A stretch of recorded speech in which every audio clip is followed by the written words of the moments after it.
हाय बेचारी बहू। सरिता की शादी एक अच्छे परिवार में हुई है। उसका पति रोहन उसे बहुत प्यार करता है। घर में उसकी सास शांति और ननद मीनाक्षी भी है, जो सरिता के किसी काम में दखल अंदाजी नहीं करती। लेकिन फिर भी सरिता को ऐसा लगता है कि दुनिया की सबसे ज्यादा बेचारी बहू वही है और सबसे ज्यादा अत्याचार उसी पर हो रहा है। माँ जी, ये लीजिए आपकी चाय। अरे बहू, तूने इतनी ज्यादा चीनी क्यों डाल दी चाय में?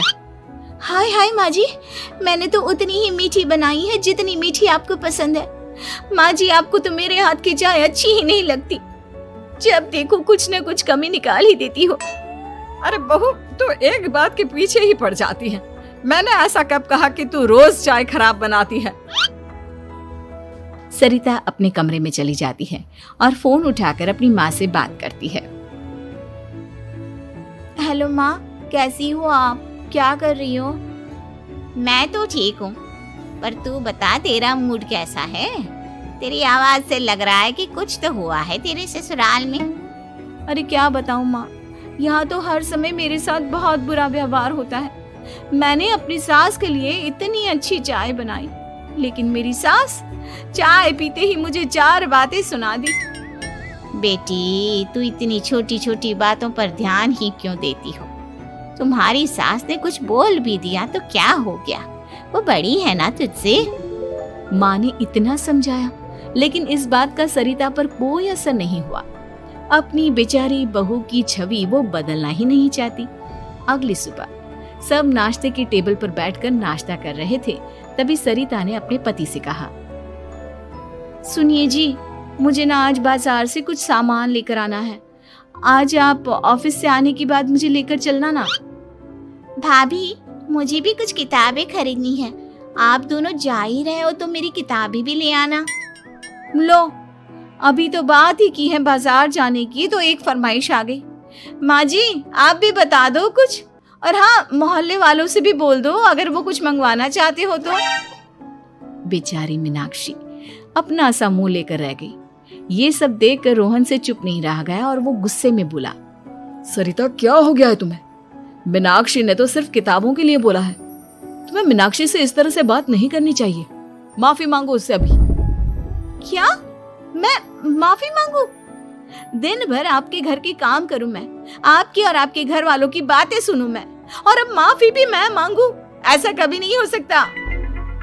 ये बोलकर सरिता वहां से चली जाती है। एक दिन उनकी पड़ोसन घर आती है। अरे सरिता, क्या कर रही है? और क्या करूंगी भाभी जी, बस घर का काम ही कर रही हूँ। आप बताओ कैसे आना हुआ? अरे मैं तो तुम्हारा हालचाल पूछने आई थी, लेकिन तुम तो बिजी लग रही हो। कोई बात नहीं, मैं बाद में आ जाऊंगी। और क्या करूं भाभी जी, जब से शादी होकर आई हूँ ना, बस काम ही कर रही हूँ। और इस घर में ना कोई मेरी कदर नहीं करता। पति है जो बस घर से ऑफिस, ऑफिस से घर। ननद को तो कॉलेज से फुर्सत नहीं। बची सास तो उनका सारा समय मेरी गलतियां निकालने में लग जाता है। अरे ये क्या कह रही हो सरिता? तुम्हारी सास तो पूरे मोहल्ले में तुम्हारी तारीफ करती फिरती है कि तुम बहुत अच्छी हो, पूरा घर तुम्ही ने संभाल रखा है। हाँ तो क्या हुआ? इसमें गलत क्या कहती है? सच्ची तो कहती है। मेरी मर्जी के बिना इस घर का पत्ता भी नहीं हिलता। शाम को जब रोहन घर आया तो उसने सबसे कहा, कल हम सबको मौसी जी के घर जाना है। उनकी बेटी की शादी है। सब अपनी अपनी पैकिंग कर लो, सुबह होते ही निकल जाएंगे। और सरिता, तुम कान खोलकर सुन लो, वहां जाकर किसी की बुराई भलाई शुरू मत कर देना, नहीं तो मुझसे बुरा कोई नहीं होगा। हाय हाय जी, आप तो ऐसे कह रहे हो जैसे मैं सुबह शाम सबकी बुराई करती फिरती हूँ। आज तक कोई कह नहीं सकता कि मैंने किसी की पीठ पीछे किसी के बारे में कोई बुरी बात बोली हो तो। अरे बस बहू, बात को और ज्यादा आगे मत बढ़ा। हमें सब पता है तू हमारे साथ क्या व्यवहार करती है। ये बात घर तक रखना, शादी में किसी को कुछ मत बोलना, नहीं तो सब कहेंगे कि शांति की बहू कितना बोलती है। हाँ हाँ, सब कुछ तो मैं ही बोलती हूँ ना। आप लोग तो हर समय फूलों की बारिश करते रहते हो मेरे ऊपर। सारी गलती मेरी है जो मैं इस घर में आई। सबका कितना ध्यान रखती हूँ, लेकिन फिर भी मेरी तो आप लोगों की नजर में कोई कदर ही नहीं है।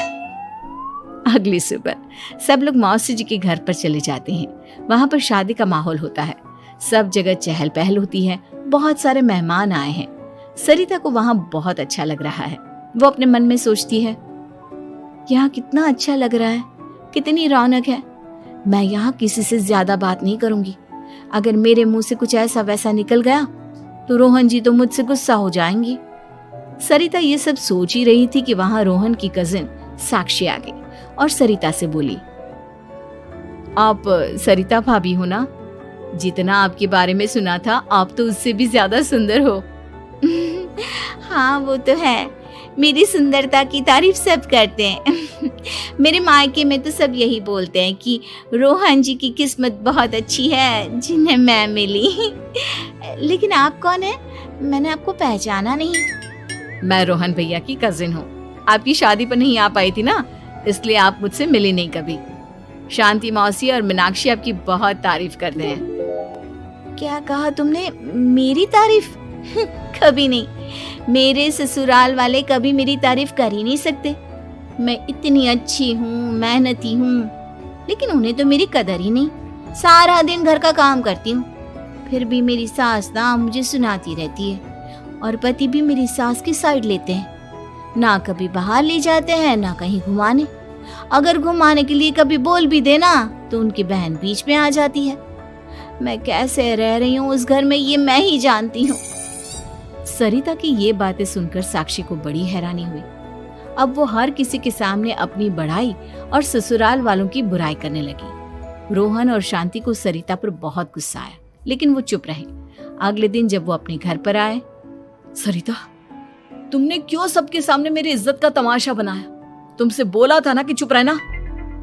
अजी ऐसा भी क्या कह दिया मैंने जो इतना भड़क रहे हो? तुम जहाँ जाती हो अपना रोना शुरू कर देती हो, कभी किसी दूसरे की बात ही नहीं सुनती, बस अपनी कहती रहती हो। तुमने सबके सामने हमारा तमाशा बनाकर रख दिया है। हे भगवान, मुझे अपने पास बुला ले। जिस घर में मेरी कदर ही नहीं उस घर में मेरा क्या काम? अरे क्या करूंगी मैं यहाँ रहकर? जो भी आता है मुझे सुनाकर चला जाता है। मैं तो किसी से कुछ नहीं कहती। सीधी सादी बहू मिल गई है ना सबको, तो जो जी में आए वो करो। सरिता ने अपने आगे किसी को कुछ बोलने ही नहीं दिया और उस दिन भी उसने सबके सामने खुद को बेचारी बना ही दिया।